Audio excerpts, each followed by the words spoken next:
어느 목사님과 함께 교제를 나눈 적이 있습니다. 그분이 제게 묻기를 목사님은 성경에 나온 인물 중에 어떤 사람이 되고 싶습니까? 그렇게 질문했습니다. 물론 우리가 잘 아는 다윗 왕, 또 모세, 또 요셉, 여러 사람이 들 수가 있겠죠. 그와 같이 하나님께 쓰임받기를 원하는 그런 일이 있을 것입니다. 그러나 그 목사님이 말씀하시기를 자기는 예수님과 함께 십자가에 달렸던 그 한 강도가 되고 싶다. 그렇게 말을 했습니다. 저는 그 말을 듣고 그 이유가 무엇인가 궁금했습니다. 그랬더니 그분이 말씀하시기를 우리가 하나님을 믿는다고 하지만은 마지막 죽음 앞에서 부인하는 사람이 얼마나 많은가. 하나님 은혜 가운데에 우리가 산다 하지만은 마지막 죽음 앞에서 하나님을 부인하는 일이 참 많을 텐데 나 자신이 한 강도처럼 마지막에 예수님과 함께 한 나라에 임하기를 바라는 끝까지 구원 얻는 그 일에 자기는 이 한 강도가 되기를 원한다. 그런 마음을 전해줬습니다. 그 말을 듣고 참 일리가 있는 말이다. 우리가 믿음을 지킨다 하는데 끝까지 지켜야 되는데 중도에 포기하고 낙심하고 교회를 떠난 사람이 얼마나 많은가. 예수님을 부인하고 떠난 사람이 얼마나 많은가. 그래서 마지막이 중요하구나. 시작도 중요하지만 우리 종말을 맞는 그때에 우리의 모습은 어떻게 해야 될 것인가. 그런 생각을 가졌습니다. 얼마 전에 우리 박정우 집사님을 통해서 최 권사님 부친께서 고령임에도 예수님을 이제 영접하셨다는 그 소식을 듣고 참 기뻤습니다. 그동안 눈물로 기도했던 우리 최 권사님 응답하신 것을 생각할 때에 하나님은 그 응답 기도에 외면하지 않으신다. 비록 지금까지 하나님 모르고 살았지만은 마지막에 하나님을 만난다는 것은 얼마나 큰 축복인지 모릅니다. 물론 사람들은 이 세상을 잘 지내다가 마지막에 예수님 믿고 천국 가면은 참 좋지 않겠느냐. 그것을 예를 들어서 마지막 예수님하고 함께 십자가 달렸던 이 한 강도처럼 살기를 원하는 사람도 있습니다. 그러나 그동안의 엉망진창으로 우리가 이 세상을 즐기다가 마지막에 가서 예수를 믿는 그런 구원 얻는다는 그것을 가르쳐주기 위해서 이 한 강도를 구원하신 것이 아니라는 사실입니다. 나중에 말씀드리겠지만 이 한 강도는 예수님을 마지막에서 고백하고 구원을 얻었지만 그가 만약에 일찍 예수님 만났다면 하나님의 영광을 위해서 얼마나 크게 쓰임받았겠습니까? 그리고 그가 사형장에서 이제 예수님을 영접했지만 만약에 그가 사형을 당하지 않았다면 세상에 방면됐다면 예수님의 제자로 살았지 않겠습니까? 우리가 예수님을 영접한다는 것은 내가 입술로 예수님 믿습니다 하고 천국 가는 것이 아니라 예수님을 믿으면 그에 따른 믿음의 삶을 살게 되는데 이 한 강도는 이제 마지막 죽음 앞에서의 그 고백이었기 때문에 믿음으로 사는 그런 행동은 하지 못했지만 그럼에도 불구하고 그의 믿음이 분명하다는 것을 하나님이 받으시고 그를 천국 백성 삼으셨다는 사실입니다. 우리의 신앙생활이 진짜인지 가짜인지를 어떻게 알 수 있느냐? 마지막 죽음 앞에서 주님을 부인하느냐 아니면 주님을 나의 구주로 시인하느냐 하는 부분이 달라질 것입니다. 박효진 장로님이라고 교도소에서 오랫동안 교도관 했던 그분의 간증을 들어볼 때에 한 사건을 설명했습니다. 당시 그 보안과장이라는 사람이 같이 교도관들과 함께 담소를 나누면서 교도소 안에 많은 죄수들이 교회를 다닌다. 교회를 다닌다는 것은 종교행위를 한다는 것이죠. 기독교인이 됐는데 그들을 볼 때에 교회는 다니지만은 실질적으로 하는 행동들을 보니까 제대로 믿는 사람이 없는 것 같다. 가짜들이 많다. 성교회에서 지원해 주는 거 타먹기 위해서 거짓말로 예수님을 믿는다 하고 성경 몇 구절 외워가지고 앞에서는 거룩한 척 하지만은 온갖 잘못된 짓을 그대로 저지르는 그런 모습을 비난했습니다. 그러나 한 사람, 사형수였던 한 사람을 통해서 그들이 그렇지 않다는 것을 깨닫게 되었다고 합니다. 그 한 사형수는 오래전에 골동품점 하는 주인을 죽이고 그분 포함해서 3사람이 죽음 당하는 그런 사건이 있었습니다. 그래서 사형으로 선고를 받았는데 그는 예수님의 복음을 전달받고 예수님을 주인으로 여기고 교도소 안에서 수많은 사람들에게 복음을 전하고 교도관들에게 깍듯하게 인사하고 삶이 180도로 바뀌게 되었습니다. 그러나 교도관이 그를 볼 때는 저 친구도 틀림없이 거짓말로 마음으로는 딴짓거리 할 것이다. 외적으로는 그렇게 하나님 믿는다 하지만은 그렇지 않을 것이다. 왜냐하면 그 사형수 아닙니까? 나쁜 사람인데 어떻게 하루아침에 바뀔 수 있겠는가? 다 거짓으로 보는 거예요. 그러나 막상 이제 사형 당하는 그날이 오자 교도관이 의도적으로 자기가 가서 그를 데려오겠다. 과연 죽음 앞에서도 정말 예수 믿는 부분으로 두렵지 않고 가는 것인지 정말 어느 사형수들처럼 죽음 앞에 두르고 떠는지 보겠다. 그래서 그를 보통은 면회다 이렇게 이제 얘기를 하는데 그날은 충격을 주기 위해서 너 오늘 사형 당하는 날이야.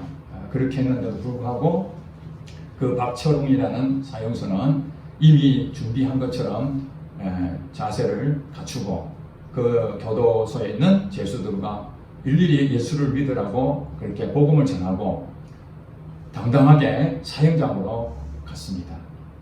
그리고 찬송을 부르면서 밧줄에 목이 걸리고 죽는 그 순간까지 당당한 모습으로 자기는 하나님 앞에 죄인이었지만 용서받고 이제 천국 간다고 그러고 이 세상을 떠났습니다.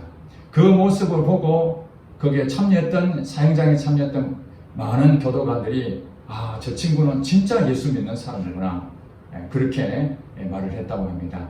그렇습니다. 오늘날 우리가 죽음 앞에서 모두가 두려워 떨고 다른 예수를 안 믿는 사형수들은 사형당하는 그 현장 끌려갈 때에 악을 쓰고 졸도를 하고 질질 끌려가고 죽지 않으려고 발버둥 치면서 죽는다고 합니다. 교회를 다니는 사람들 중에서도 마지막에 그렇게 열심히 신앙생활 했는데도 불구하고 죽음 앞에서 두려워 떨고 예수님을 부인하는 사람들이 적잖게 많다고 합니다. 그런 점에서 오늘 우리가 예수님을 믿는다는 것이 무엇인지 오늘 우리가 죽음 앞에 서 있는 한 강도처럼 정말 그 고백을 할 수 있는지 오늘 말씀을 통해서 함께 은혜를 받았으면 좋겠습니다. 오늘 본문에 보니까 35절에 백성은 서서 구경하는데 관리들은 비웃어 이르되 저가 남을 구원하였으니 만일 하나님이 택하신 자 그리스도면 자신도 구원할지어다. 지금 이 장면은 여러분 다 읽지 않았지만 예수님께서 십자가에 달리시고 두 행악자도 좌우편에 달렸습니다. 이제 사형을 당하는 날이 됐습니다. 그때에 이 백성들은 서서 구경하고 있지만은 그 관리들, 종교 지도자들이나 이런 유대인들 가운데에 지위가 있는 사람들은 이제 그리스도라고 했던 예수님께서 어떻게 행동하는지 그걸 보는 것이죠. 그러나 십자가 달려있는 예수님 보고 어떻게 했다는 것입니까? 비웃었다는 것입니다.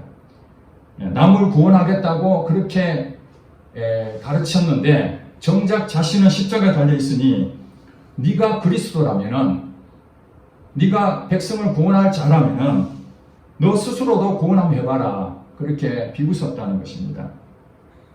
그러자 이들뿐만 아니라 거기에 채찍을 가했던 군인들도 로마의 군인들도 희롱하면서 36절에 신포도주를 주며 이르되 내가 만일 유대인의 왕이면 네가 너를 구원하라. 이들은 예수님에 대해서 깊이 알지도 못하면서 이 관리들이 비웃으니까 덩달아서 군인들도 예수님을 조롱하게 됩니다. 네가 왕이라면서 그러면은 너 스스로 왕의 모습을 갖춰라. 너 힘이 있지 않느냐? 힘 있는 자가 어떻게 십자가 달릴 수 있느냐 하는 얘기죠.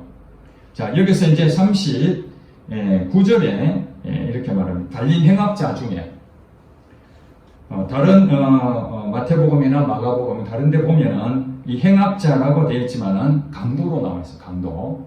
그런데 사형장, 특히 십자가형에 달릴 정도의 죄를 졌다면은 강도 중에서도 아주 악질 강도라고 볼 수가 있을 것입니다. 적당한 그냥 강도가 아니고 사람을 죽였다든지 살인죄를 저질렀다고도 할 수 있을 것입니다. 그런 행악자 중에 두 사람이 좌우에 예수님 좌우에 있었는데 누군지는 모르지만 하나의 이 강도가 또 예수님을 비방합니다. 자, 관리들도 비방하고 군인들도 비방하고 이제는 예수님과 가장 가까이 있는 이 죄인 중에 죄인, 이 행악자가 예수님을 비방하는데 39절에 뭐라고 얘기합니까? 네가 그리스도가 아니냐? 너와 우리를 구원하라. 똑같은 얘기하죠. 너가 십자가 달려있는데 너 자신도 구원하고 우리도 구원 한번 해봐라. 비꼬는 것입니다.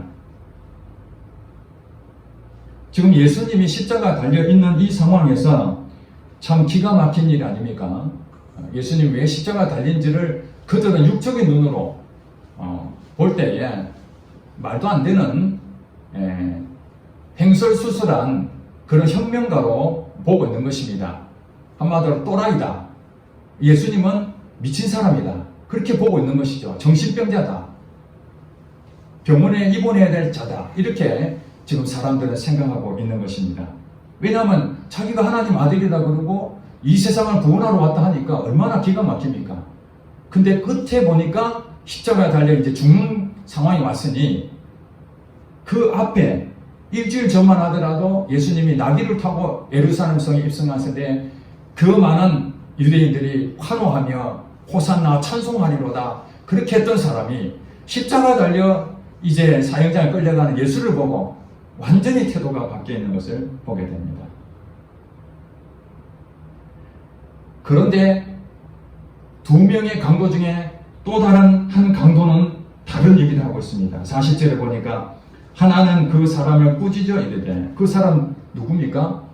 또 다른 한 강도죠. 예수님을 비방했던 한 강도를 보고 다른 편에 있던 강도가 그 사람에게 꾸짖었습니다.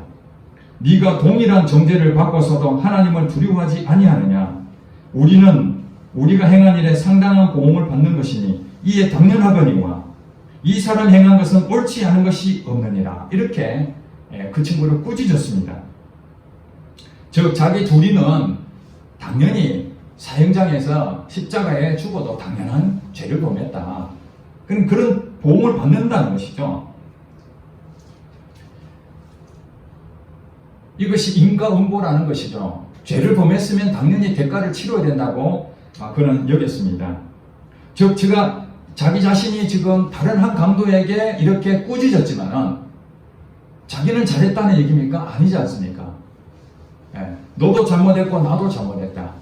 자기 자신이 얼마나 잘못됐는지를 인정하는 말입니다.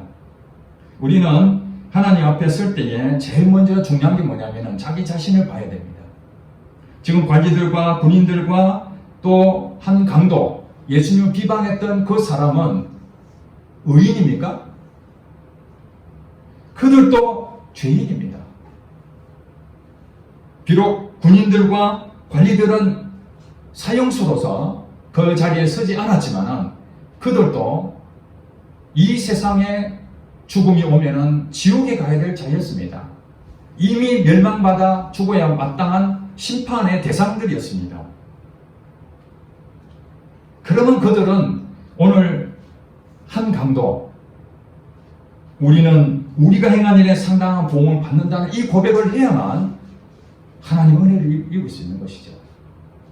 이게 굉장히 중요한 것입니다. 이 한 강도가 마지막에 회개하고 누이쳐서 천국 갔다. 이것이 중요한 것이 아니라 모든 사람은 우리는 죄인이라는 것을 고백할 줄 알아야 돼요. 자기 자신 누군지를 알아야 됩니다.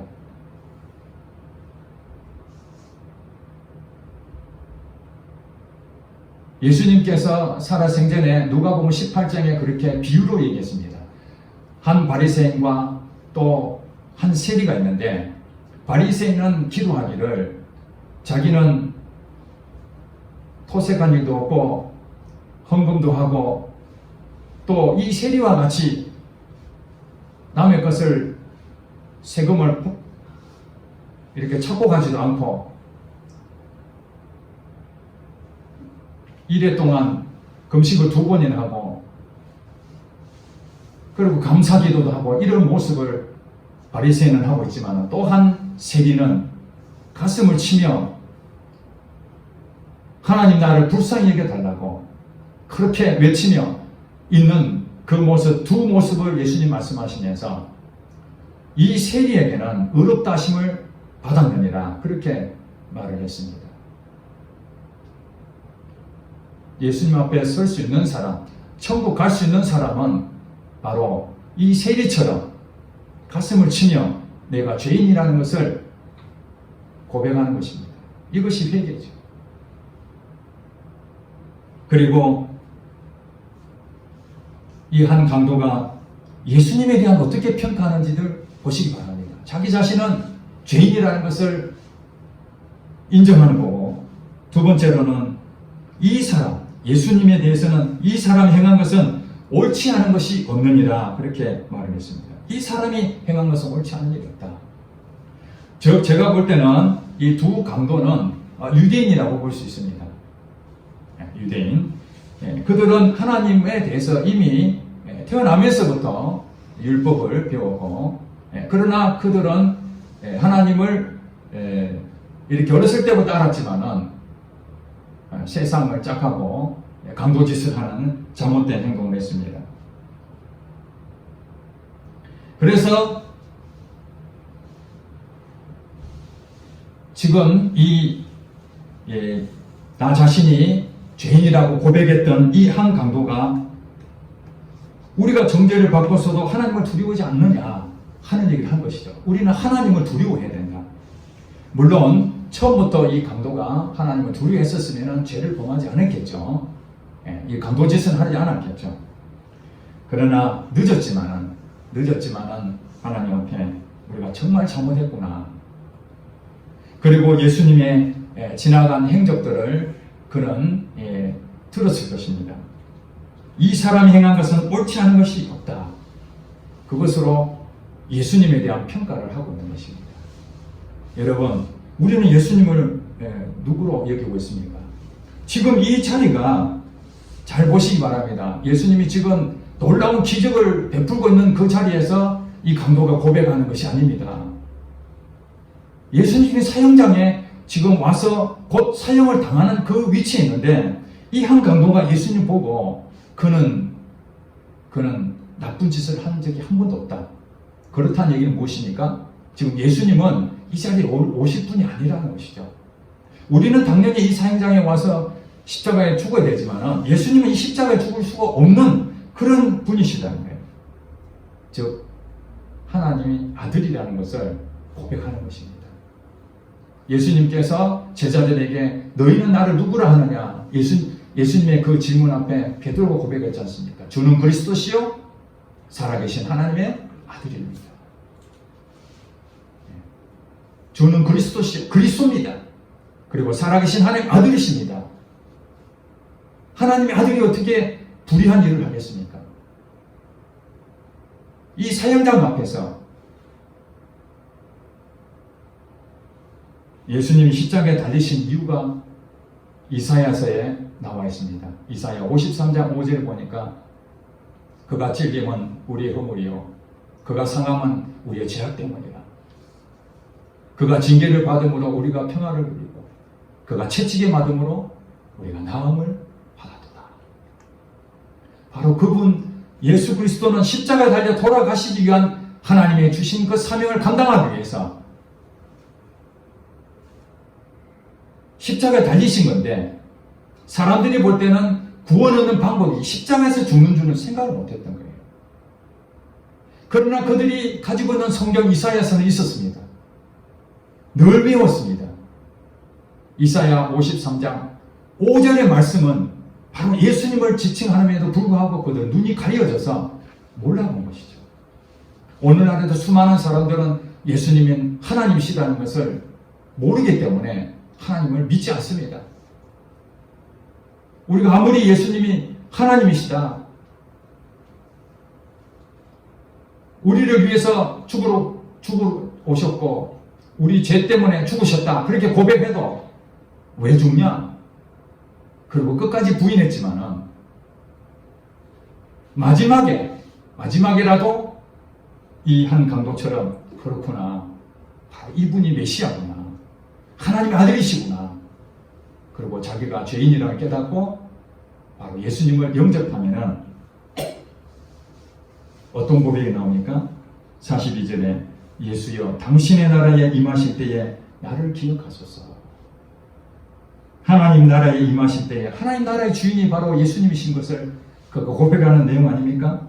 나를 기억하소서. 지금 예수님이 지금 이 시간에 사형장에서 같이 죽는 시간입니다.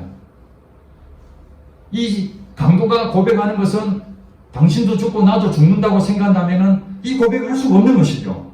당신의 나라에 임하실 때 나를 기억하소서. 이 세상 죽음은 끝이 아니라 내세가 있다는 것을 고백하는 거죠. 이 일이 끝나면 예수님은 하나님의 나라의 주인으로 계실 것이다. 나도 이 세상에 육적으로는 죽지만은 내 영혼을 주님과 함께 하기를 원한다. 하나님 나를 기억하소서.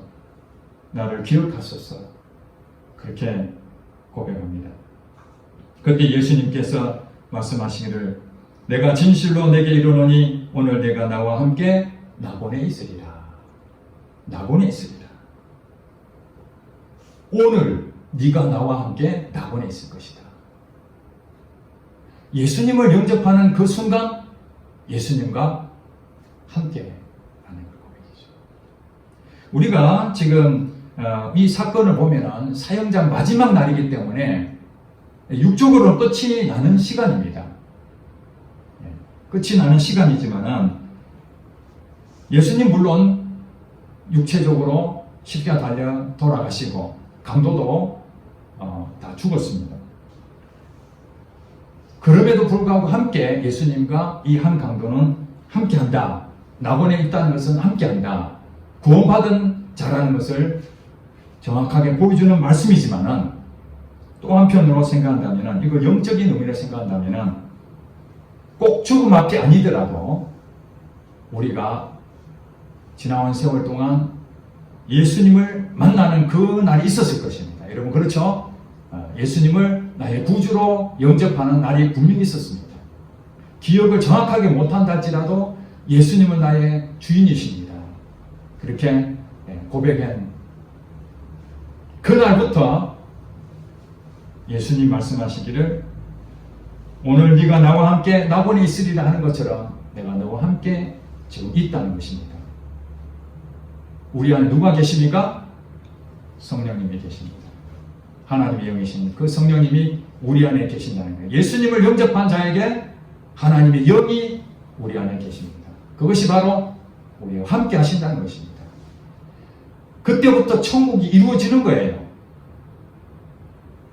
우리가 생각하는 천국은 공간적인 개념으로 이해를 했습니다.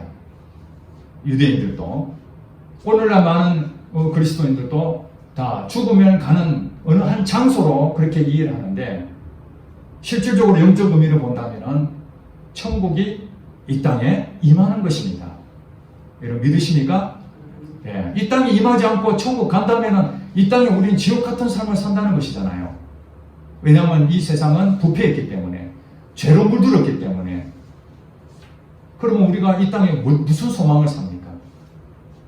하나님 왜 우리 안에 오겠습니까? 우리 안에 천국 백성 삼아서 복을 누리려고. 그러니 우리는 어떻습니까?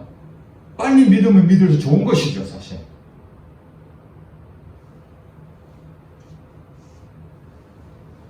예수님을 나의 구주로 영접하는 그 순간 우리는 천국 백성으로 하나님과 영원한 나라를 소유한 백성이 된 것입니다. 그렇기 때문에 우리는 이제 믿음으로 살아가면서 천국을 누리게 되는 것이죠. 우리가 이성적으로 생각한다면 예수님만큼 억울한 사람이 어디 있습니까? 정말 억울하죠. 이성적으로 생각하고 논리로 생각한다면 예수님은 십자가에 달릴 수가 없는 것이죠. 그렇지 않습니까? 그래서 가룟 유다가 예수님을 팔아버려서 고발하니까 대제사장들과 그들이 결탁하여 군인들을 데리고 와서 예수님을 잡으러 왔습니다. 그때에 베드로가 어떻게 했습니까?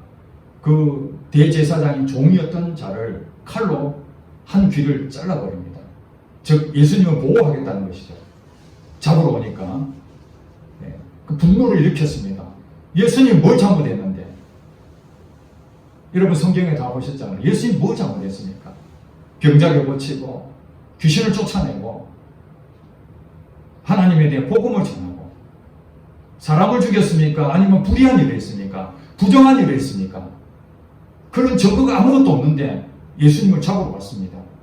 당연히 칼로 뽑아서 대적하려고 하는 것이 논리적으로 맞는 것이죠. 그렇지 않습니까? 그때 예수님 뭐라고 그랬습니까? 칼을 꽂아 넣어라. 칼로 일어서는 자 칼로 망할 것이다. 악을 악으로 욕을 욕으로 갚지 마라.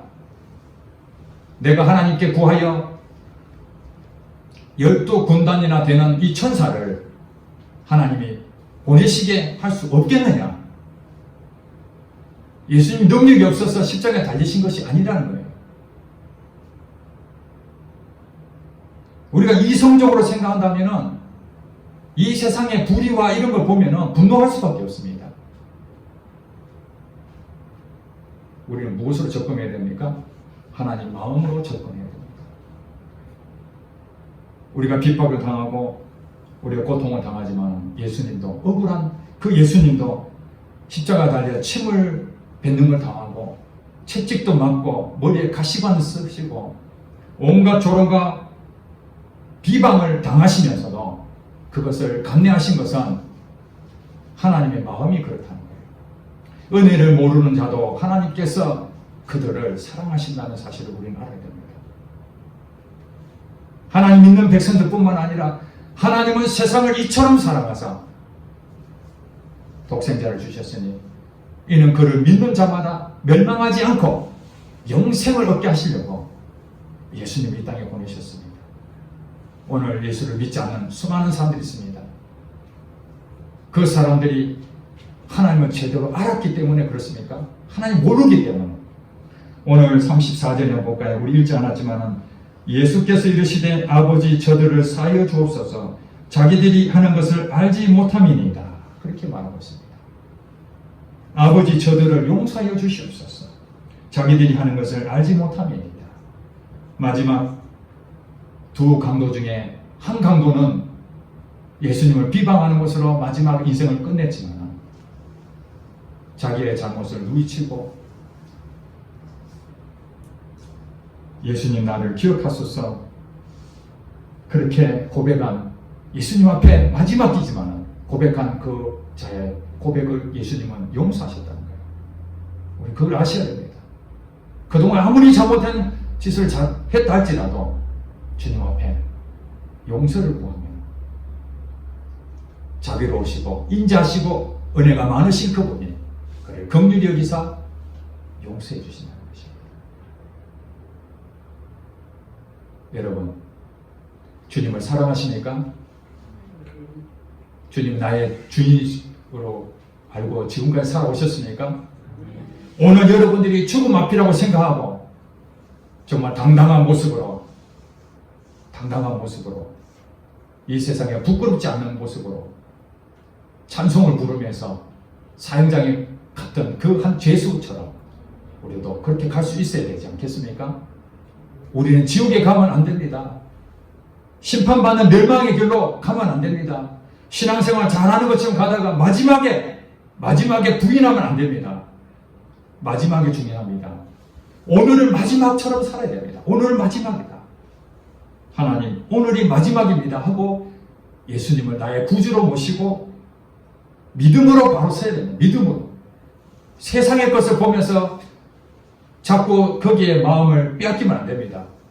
코로나가 우리를 덮친다 하지만 그걸 두려워하면 안 됩니다. 하나님은 우리를 구원하실 수 있는 분이십니다. 우리를 지켜주실 수 있는 분이십니다. 능히 그 일을 하실 수 있는 분이십니다.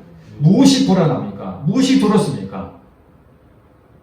정부의 핍박이 두렵습니까? 코로나가 두렵습니까? 하나님을 두려워하지 않는 것이 지금의 문제라는 것입니다. 지금 이 시대는 우리에게 회개하라는 것이지 대적하고 같이 칼을 들으라는 것이 아니라는 것입니다. 강도의 고백이 필요합니다. 불쌍히 여기소서 나의 죄를 용서해 주시옵시고 예수님 앞에 엎드릴 때에 예수님은 사해 주시고 그 모든 것도 변화시킬 수 있는 분이 하나님 한 분이시라는 것을 우리 믿음으로 고백하고 당당하게 예배자로서 서시는 성도 되시기를 주의 이름으로 축복합니다. 기도하겠습니다.